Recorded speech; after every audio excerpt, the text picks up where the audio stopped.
ہمارے ذہنوں میں جو معیارات بیٹھے ہوئے ہیں وہ کیا ہے؟ کامیابی پیسے سے ہے، کامیابی جائیداد سے ہے، کامیابی کاروبار سے ہے، کامیابی شہرت سے ہے، کامیابی اقتدار سے ہے. یہ معیارات ہیں. جو جتنا دولت مند اتنا کامیاب، جو جتنا مشہور اتنا کامیاب، جو جتنا پاپولر اتنا کامیاب، جو حکومت پر پہنچ گیا کامیاب، جس نے بڑا کاروبار جما لیا کامیاب، جس نے بہت جائیداد بنا لی کامیاب. یہی ہے اصل میں ساری بس کی گانٹھ. جو تصور کامیابی کا ہوگا اسی کے مطابق آپ کی بھاگ دوڑ ہوگی، اسی کے لیے جد و جہد ہوگی، اسی کے لیے توانائیاں صرف ہوں گی، اسی کے لیے دن رات کی مشقت ہوگی. یہ ہے اصل شے جس کی یہاں نفی ہو رہی ہے.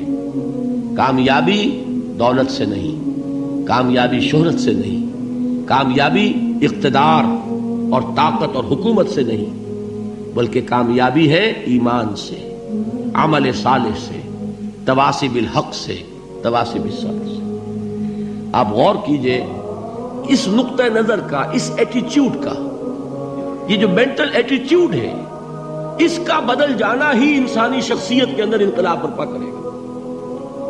اب آپ کا نتیجہ کیا نکلا؟ اگر تو دولت سے کامیابی ہوتی تو قارون بہت کامیاب تھا، اگر حکومت سے کامیابی ہوتی تو فرعون اور نمرود بہت کامیاب تھے. کامیابی ان سے نہیں ہے. کامیابی انسان دولت میں قارون کی دولت تک پہنچ جائے اور دنیا میں دبدبہ اور اقتدار اور سلطنت اور حکومت کے اعتبار سے وہ نمرود اور فرعون کا مقام حاصل کر لے، وہ ناکام ہے، خائب ہے، خاسر ہے، برباد ہے. اور ابو ذر غفاری کامیاب ہے، چاہے ان کے پاس کچھ نہیں تھا، جھونپڑی تک نہیں تھی، کوئی گھر نہیں تھا. حضور نے فرمایا ہے اللہ کے کچھ بندے ایسے ہوتے ہیں جو کسی محفل میں جانا چاہیں تو انہیں اجازت نہ ملے، جو کہیں اگر رشتہ کرنا چاہیں کوئی ان سے رشتہ کرنے کو تیار نہ، کہیں کوئی سفارش کرنا چاہے تو ان کی کوئی بات ہی نہ سنے. لیکن اللہ کے ہاں ان کا وہ مقام ہے کہ اگر بھولے سے بھی کسی بات پر قسم کھا بیٹھتے ہیں تو اللہ ان کے قسم کی لاج رکھتا ہے.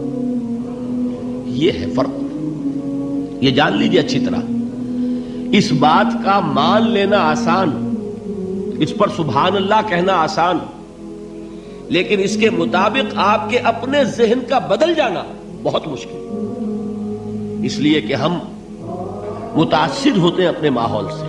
وہ بڑا محل ہے، دیکھ کر ایک دفعہ جھجری آتی ہے، وہ بڑی سی 20 فٹ لمبی کار سناٹے کے ساتھ آپ کے پاس سے گزر گئی. ایک دفعہ اعصاب کے اندر ارتعاش ہوتا ہے، محسوس ہوتا ہے بڑے یہ نصیبے والے لوگ ہیں، بڑے خوش نصیب، بڑے کامیاب. حالانکہ کچھ معلوم نہیں کہ یہی سب سے بڑی بد نصیبی ہو سکتا ہے کہ یہی سب سے بڑی ناکامی ہو. اگر ذہنوں میں یہ بات بیٹھ جائے کامیابی کس شے سے. یہی وجہ دیکھیے قرآن مجید میں بارہا آپ دیکھیں اولئک ھم المفلحون، یہ ہے لوگ کامیاب ہونے والے. آج ہی آپ نے نماز میں وہ آیات سنی، یا ایھا الذین آمنوا ارکعوا واسجدوا واعبدوا ربکم وافعلوا الخیر لعلکم تفلحون. اے ایمان والو، رکوع کرو، سجدہ کرو، اپنے رب کی پرستش اور بندگی کرو اور اچھے کام کرو تاکہ تم کامیاب ہو جاؤ. تو کامیابی کن چیزوں سے ہے؟ یہ ہے سب سے بڑا سبق. یہ ہمارے دل میں اگر بات بیٹھ جائے، ٹھک جائے، تو زندگی بدل جائے گی. صبح و شام بدل جائیں گے، نقشے بدل جائیں گے، بھاگ دوڑ کا رنگ بدل جائے گا، ویلیو سٹرکچر بدل جائے گا.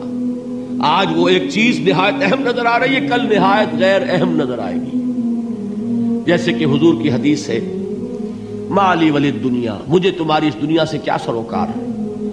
انما مثلی کراکب استظل تحت شجرۃ ثم راح فترکها، میری مثال تو اس سوار کی سی ہے جو تھوڑی دیر کے لیے ایک درخت کے سائے میں ٹھہرتا ہے سستانے کے لیے، پھر وہ اپنا راستہ لیتا ہے. اسے اس درخت سے مستقل تعلق اس کا نہیں ہے، وہ اس کا گھر نہیں، وہ اس کی منزل نہیں.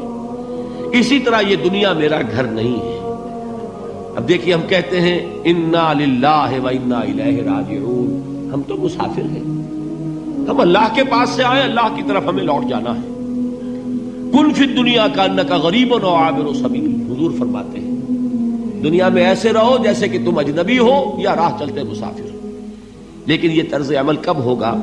جبکہ یہ آیت ہمارے ذہنوں کے اندر بیٹھ گئی ہو، والعصر ان الانسان لفی خسر الا الذین آمنوا وعملوا الصالحات وتواصوا بالحق وتواصوا بالصبر۔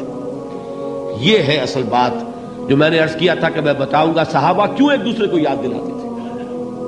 اس لیے کہ دیکھیے جیسے برف باری اگر ہو رہی ہو، آپ باہر نکلیں گے تو برف آپ کے کپڑوں پر جم جاتی ہے نا، تو آپ جھٹکتے ہیں کپڑوں کو تاکہ برف ہٹ جائے۔ ہمارے ایمان پر اس دنیا میں رہتے ہوئے جب ہم متاثر ہوتے ہیں ماحول سے تو گردہ آ جاتا ہے، برف پڑ جاتی ہے، اس کو جھٹکتے رہنے کی ضرورت ہے۔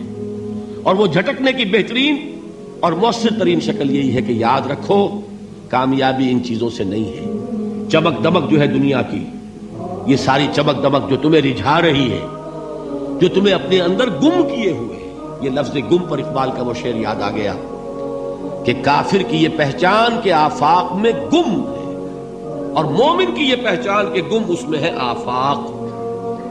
تم گم نہ ہو کر رہ جاؤ اس میں، مبہوت نہ ہو کر رہ جاؤ، مرعوب نہ ہو کر رہ جاؤ، دنیا ہی کی محبت تمہارے اوپر ڈیرے نہ ڈال دے، تمہارے دلوں کے اوپر مسلط نہ ہو جائے۔